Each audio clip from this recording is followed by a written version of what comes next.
सभी स्टूडेंट्स को good morning, नमस्कार। भारतीय संविधान की आज सेकंड क्लास में आप सभी का हार्दिक स्वागत, अभिनंदन।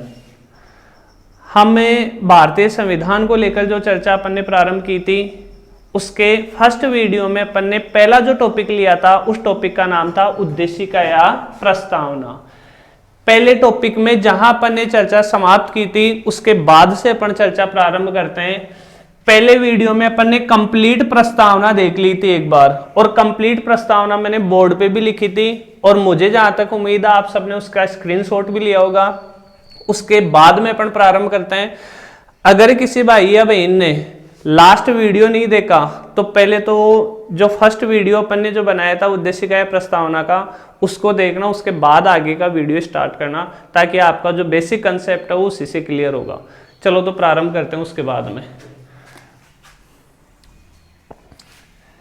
लास्ट वीडियो में अपनी चर्चा हुई थी कि भाई प्रस्तावना या उद्देशिका में से डायरेक्ट आपके जो एग्जाम में प्रश्न आते हैं वो कहां से और कौन से संभावित प्रश्न है जो आपसे पूछे जा सकते हैं। अब अपन प्रत्येक वर्ड का एक एक करके अर्थ देखते हैं। तो सबसे पहली बात तो अपने इसको लेकर चर्चा होगी कि भारतीय संविधान की प्रस्तावना या उद्देशिका किस शब्द से या किस वाक्य से प्रारंभ होती है। तो जिस वाक्य से प्रारंभ होती है वह वाक्य है हम भारत के लोग।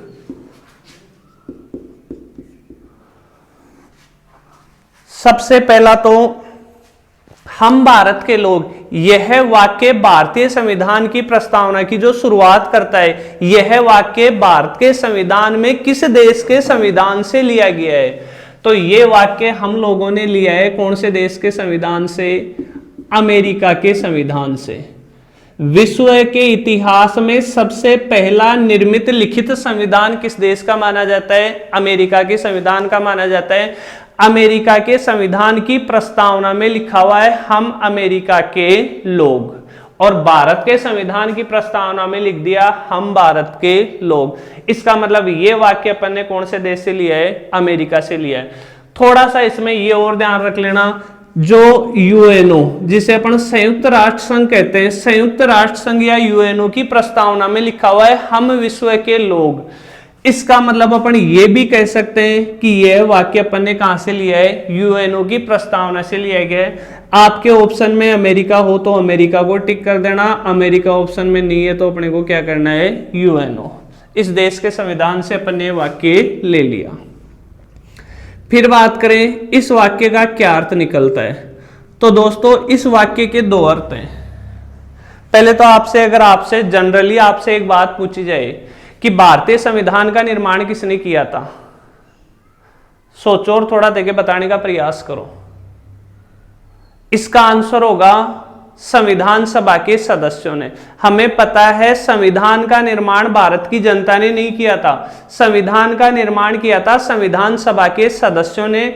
लास्ट वीडियो में अपन ने चर्चा की थी कि भारत के संविधान के निर्माण के लिए एक संविधान सभा का गठन किया गया था। इस संविधान सभा में कुल मिलाकर सदस्य थे कितने? 389। इन संविधान सभा के सदस्यों ने किसका निर्माण किया था? संविधान का निर्माण किया था। लेकिन संविधान का निर्माण करने के बाद लास्ट में जो संविधान की प्रस्तावना लिखी गई थी उसमें यह नहीं लिखा इन्होंने कि हम संविधान सभा के लोग। ये चाहते तो ये भी लिख सकते थे हम संविधान सभा के लोग, जबकि इन्होंने ये न लिखकर क्या लिखा है? हम भारत के लोग। इसका मतलब ये हो गया कि संविधान सभा ने यह दर्शाया है कि इस संविधान का निर्माण किसने किया है? भारत के लोगों ने किया है, भारत की जनता ने किया है। तो इसका पहला अर्थ तो क्या है? भारतीय संविधान का निर्माण किसने किया है? भारत की जनता ने किया है। पहला अर्थ तो ये निकलता है। ध्यान रखना दो चीजें हो गई। आपसे अगर डायरेक्ट पूछा जाता है भारतीय संविधान का निर्माण किसने किया, अपना आंसर होगा संविधान सभा ने। आपसे पूछा जाता है हम भारत के लोग, इस वाक्य के अनुसार भारतीय संविधान का निर्माण किसने किया है? भारत की जनता ने। दूसरा इस वाक्य का अर्थ क्या निकलता है? शासन की अंतिम शक्ति किसमें निहित है? भारत की जनता में निहित है।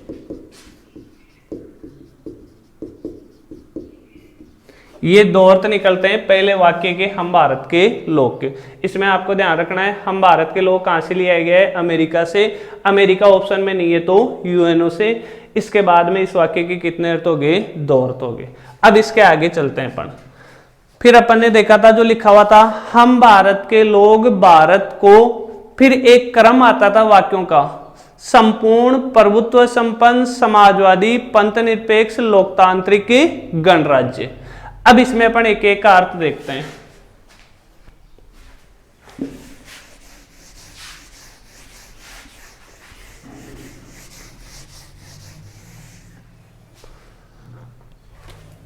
इसको अपन ने शॉर्ट में लिखा था SPSPLG।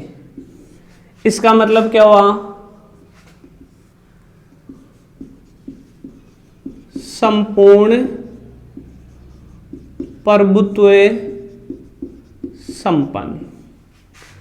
इसका मतलब क्या हुआ? समाजवादी या समाजवाद। पी का मतलब क्या हुआ? पंथ निरपेक्ष।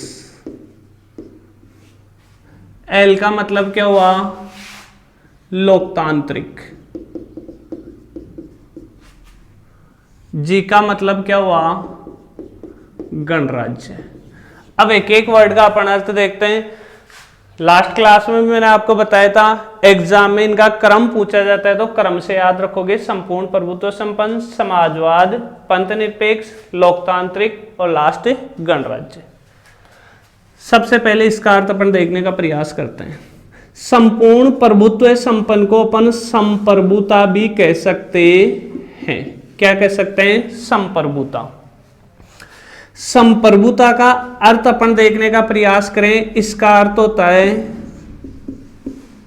सरकार आंतरिक रूप से सर्वोच्च हो,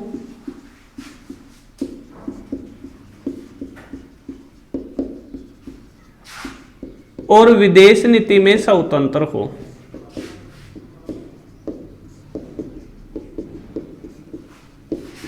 विदेश नीति में स्वतंत्र हो। संप्रभुता का अर्थ क्या हो गया? सरकार आंतरिक रूप से सर्वोच्च हो और विदेश नीति में स्वतंत्र हो। देखो इसका थोड़ा सा और कंसेप्ट अपन समझने का प्रयास करें। राज्य किसे कहते हैं? इसी राज्य की परिभाषा से अपने ये समझ में आएगा। अपने से कोई पूछे राज्य किसे कहते हैं, तो राजनीति विज्ञान में ये कहा गया है कि 4 अनिवार्य तत्व हैं। अगर किसी संस्था के पास ये चारों तत्व मौजूद होंगे उसे अपन क्या कहेंगे? राज्य कहेंगे। पहला अनिवार्य तत्व तो आता है क्षेत्रफल। दूसरा अनिवार्य तत्व आता है क्या? जनसंख्या। तीसरा अनिवार्य तत्व आता है क्या? सरकार। और चौथा तत्व आता है क्या? संप्रभुता। अगर ये चारों तत्व मौजूद हैं तो उसे क्या कहेंगे? अपन राज्य कहेंगे। जैसे अपन इस दृष्टि से बात करें, वास्तव में पॉलिटिकल साइंस या संविधान की दृष्टि से बात करें अपन, क्या राजस्थान एक राज्य है? तो अपना आंसर होना चाहिए नहीं, राजस्थान एक राज्य नहीं है। क्यों नहीं है? क्या राजस्थान का क्षेत्रफल है? बिल्कुल अपना आंसर होगा राजस्थान का एक निश्चित क्षेत्रफल है, जिसे अपन शब्दों में बोलते हैं 3,42,239 वर्ग किलोमीटर। क्या उस क्षेत्रफल में जनसंख्या का निवास है? बिल्कुल राजस्थान का जो क्षेत्रफल है उसमें जनसंख्या का निवास है। तो ये तत्व भी मौजूद है। क्या राजस्थान की कोई सरकार है? बिल्कुल है। वर्तमान में गहलोत सरकार राजस्थान की सरकार के रूप में कार्य कर रही है। क्या राजस्थान की सरकार के पास संप्रभुता है? राजस्थान की सरकार के पास संप्रभुता नहीं है। क्यों नहीं है? संप्रभुता का अपन अर्थ देखते हैं, सरकार आंतरिक रूप से सर्वोच्च हो। तो गहलोत सरकार आंतरिक रूप से सर्वोच्च नहीं है। क्यों नहीं है? क्योंकि गहलोत सरकार के ऊपर मोदी सरकार कार्य कर रही है, राज्य सरकार के ऊपर भारत सरकार कार्य कर रही है। इसका मतलब गहलोत आंतरिक रूप से सर्वोच्च नहीं है।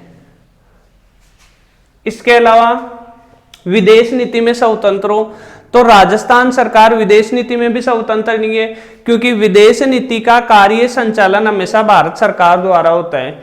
आज पाकिस्तान, चीन, अमेरिका के साथ अगर कोई समझौता करना है तो गहलोत सरकार समझौता नहीं करेगी, समझौता करेगी कौन सी सरकार? भारत सरकार या मोदी सरकार।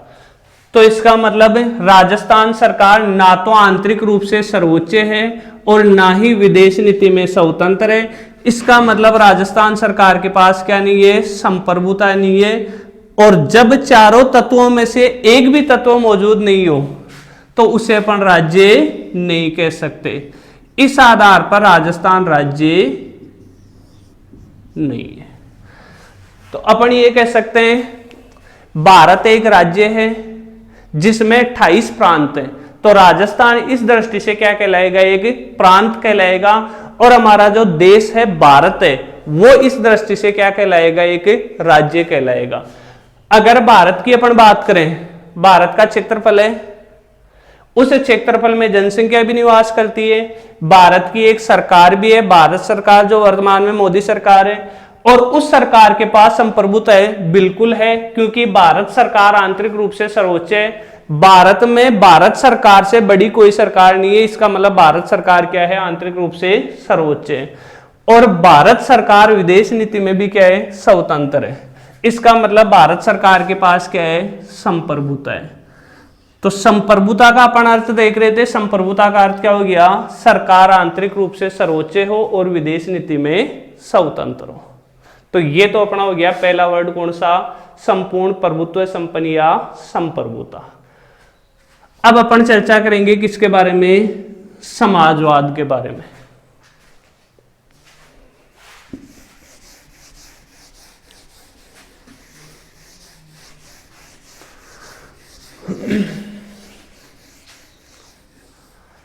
देखो, अगर बीच में आप लोग स्क्रीनशॉट लेना चाहो तो आप इस इंतजार में मत रहा करो कि हाँ भाई मैं आपको बोलूंगी अब आप स्क्रीनशॉट ले लो।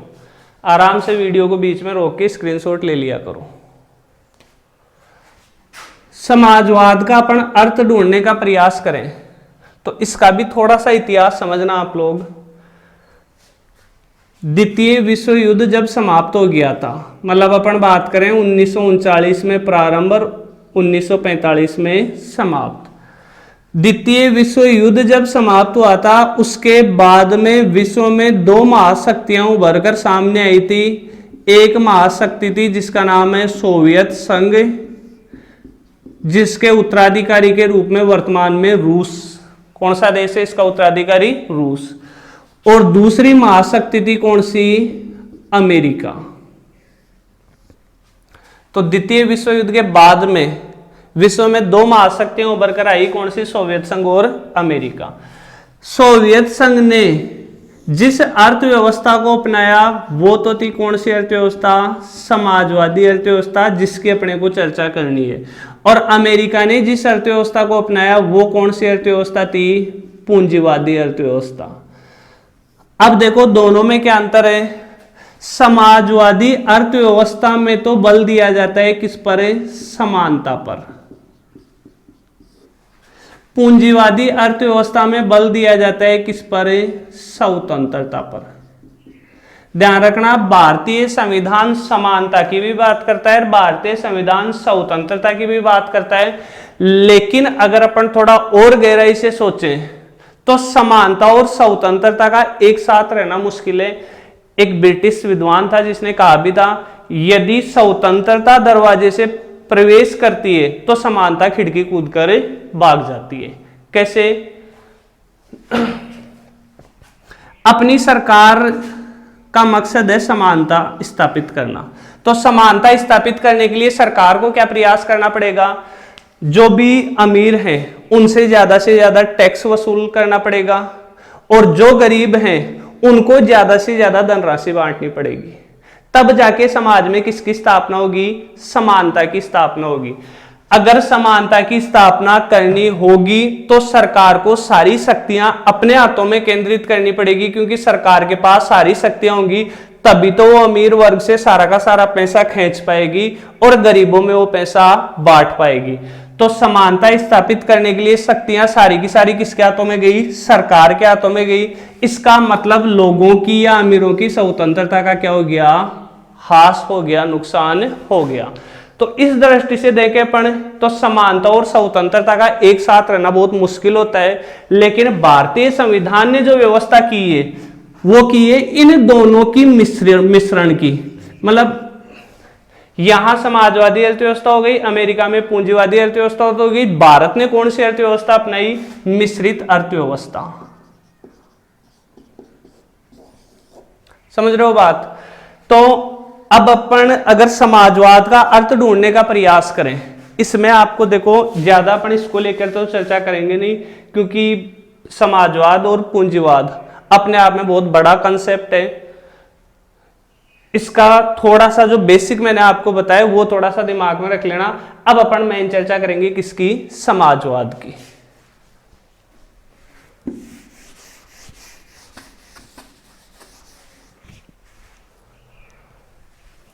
शाब्दिक अर्थ के रूप में लें अपन तो समाजवाद का शाब्दिक अर्थ क्या हो गया? समानता। भारतीय संविधान ये प्रयास करता है कि भारत की जनता के बीच आर्थिक रूप से, सामाजिक रूप से, धार्मिक रूप से, राजनीतिक रूप से सब में क्या हो? समानता स्थापित हो। लेकिन हमें भी पता है पूर्ण रूप से समानता स्थापित होना पॉसिबल नहीं है। तो ये तो कोई भी सरकार चाहकर भी पूर्ण रूप से समानता स्थापित नहीं कर सकती। तो शाब्दिक कर तो समानता हो गया, लेकिन भारतीय परिप्रेक्ष्य में अपन देखें तो इस समाजवाद का अर्थ क्या है? तो इस समाजवाद का अर्थ पढ़ने के लिए आप भारतीय संविधान के दो अनुच्छेद याद कर लेना। एक तो अनुच्छेद 39 बी, एक अनुच्छेद 39 सी। इन दोनों को ही मिलाकर अपन क्या कहेंगे? समाजवाद कहेंगे। कैसे? अनुच्छेद 39 बी में लिखा हुआ है, देश में उपलब्ध भौतिक संसाधनों का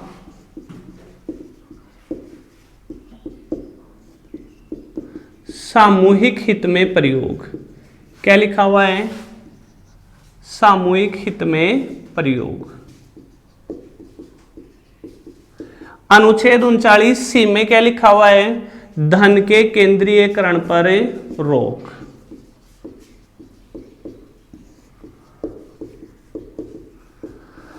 अब देखो इससे कैसे समानता की स्थापना हो रही है। देश में कोई भी भौतिक संसाधन है, भौतिक संसाधन उन संसाधनों की अपन चर्चा कर रहे हैं जिन पे सार्वजनिक स्वामित्व है, मतलब सबके संसाधन है। आज ये कोई गवर्नमेंट स्कूल है, किसकी है? ना मेरी है, ना आप लोगों की है, ना किसी समाज के विशेष वर्ग की है। इसका मतलब वो सार्वजनिक है।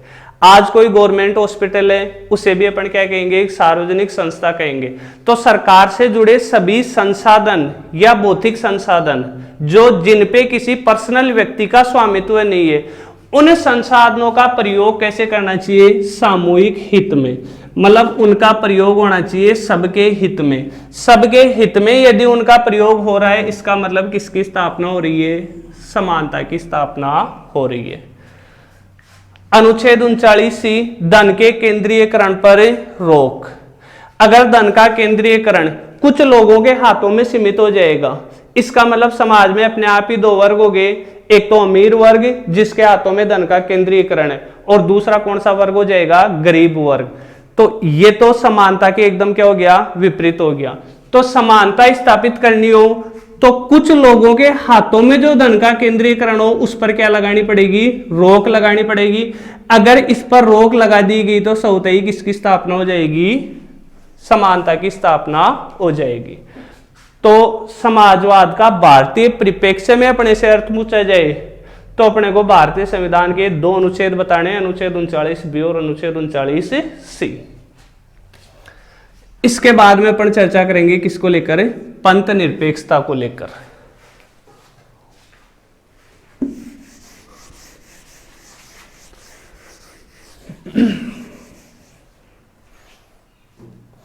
देखो पंथ निरपेक्षता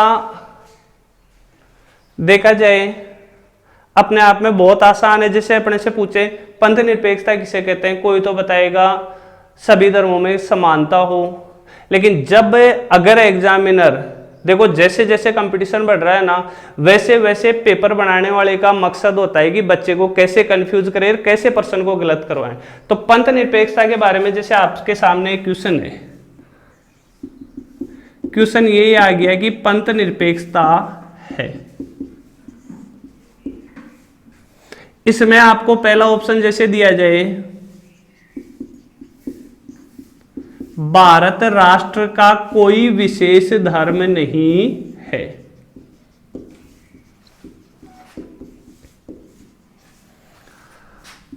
दूसरा ऑप्शन है, भारत सभी धर्मों के साथ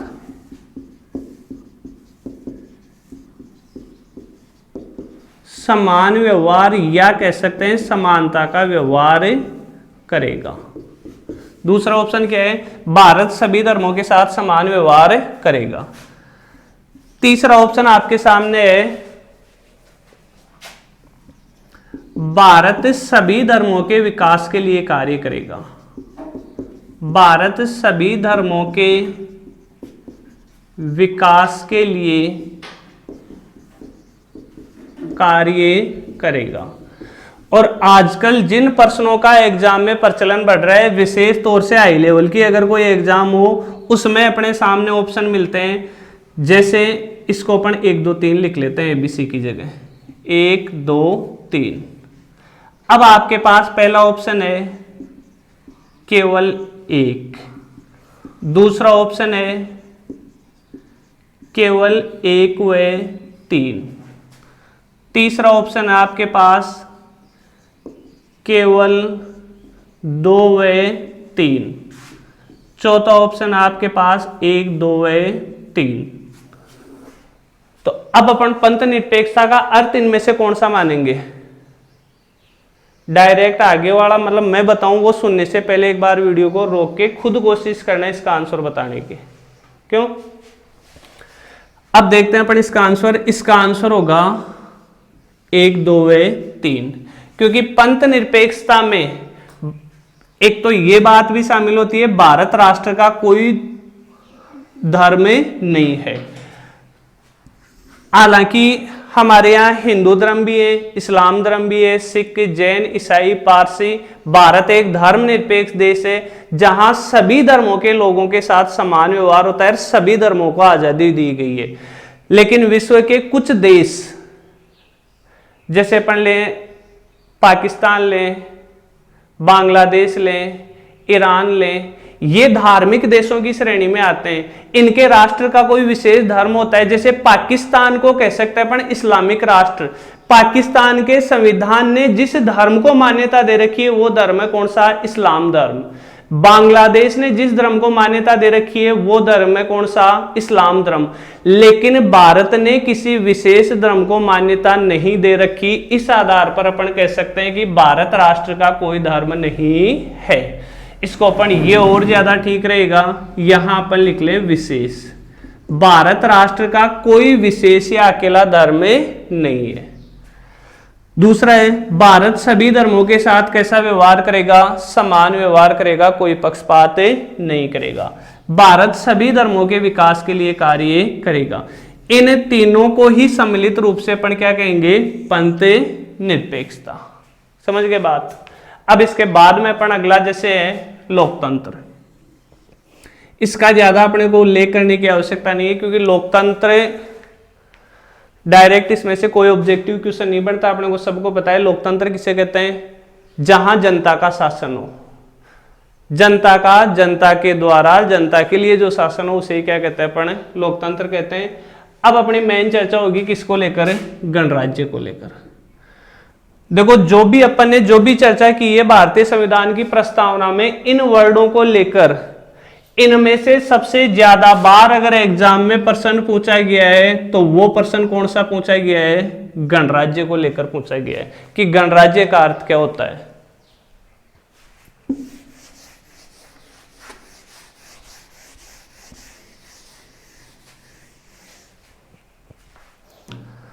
तो देखो विश्व में दो तरह की शासन व्यवस्था प्रचलित है।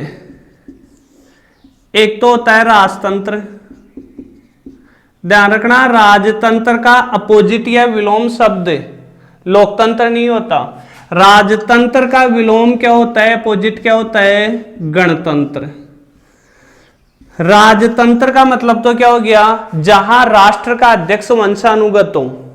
जैसे भारत का इतिहास अपन पढ़े, कोई सा भी इतिहास पढ़ लो, मौर्य, गुप्त, मुगल काल की जैसे अपन बात करें बाबर, उसके बाद में उसका बेटा हुमायूं शासक, उसके बाद में उसका बेटा कौन, अकबर शासक, अकबर के बाद में उसका बेटा कौन, जहांगीर, जहांगीर के बाद उसका बेटा शाहजहां, शाहजहां के बाद उसका बेटा औरंगजेब। तो ये कैसा शासन कहलाएगा, ये वंशानुक्रम पर आधारित शासन कहलाएगा। और ऐसे शासन को अपन क्या कहते हैं, राजतंत्र कहते हैं। जबकि यदि राष्ट्र का अध्यक्ष वंशानुगत ना होकर निर्वाचित होता हो, उसे क्या कहते हैं अपन, गणतंत्र कहते हैं। भारत में राष्ट्र का अध्यक्ष माना गया है किसको, राष्ट्रपति को। राष्ट्रपति वंशानुगत न होकर क्या होता है, निर्वाचित होता है। निर्वाचित होने के कारण भारत में कैसी व्यवस्था मानी गई है, गणतंत्रात्मक या गणतंत्र। इसी का एक दूसरा नाम और याद रखोगे क्या, गणराज्य। अब इसका अर्थ देखना अपने को क्या लिखना है, जब राष्ट्र का अध्यक्ष, या अपन कह सकते हैं जैसे भारत में राष्ट्र का अध्यक्ष कौन कहलाता है, राष्ट्रपति। ध्यान रखना, राष्ट्रपति राष्ट्र का अध्यक्ष होता है, लेकिन शासन का अध्यक्ष भारत में कौन होता है, प्रधानमंत्री। क्योंकि शासन की शक्तियां किसके पास होती हैं, प्रधानमंत्री के पास। तो जब राष्ट्र का अध्यक्ष मतलब राष्ट्रपति वंशानुगत ना होकर क्या होता हो, निर्वाचित होता हो, तो ऐसी शासन व्यवस्था क्या कहलाती है, गणतंत्र या गणराज्य। तो जो भारतीय संविधान की उद्देशिका या प्रस्तावना की जो पहली लाइन है उसकी चर्चा चलो दोस्तों, अपनी जो प्रस्तावना और उद्देशिका को लेकर जो चर्चा चल रही थी आज के लिए इतना सफिशिएंट है। अब इसके आगे की चर्चा अपन करेंगे नेक्स्ट वीडियो में। तब तक के लिए जय हिंद, जय भारत।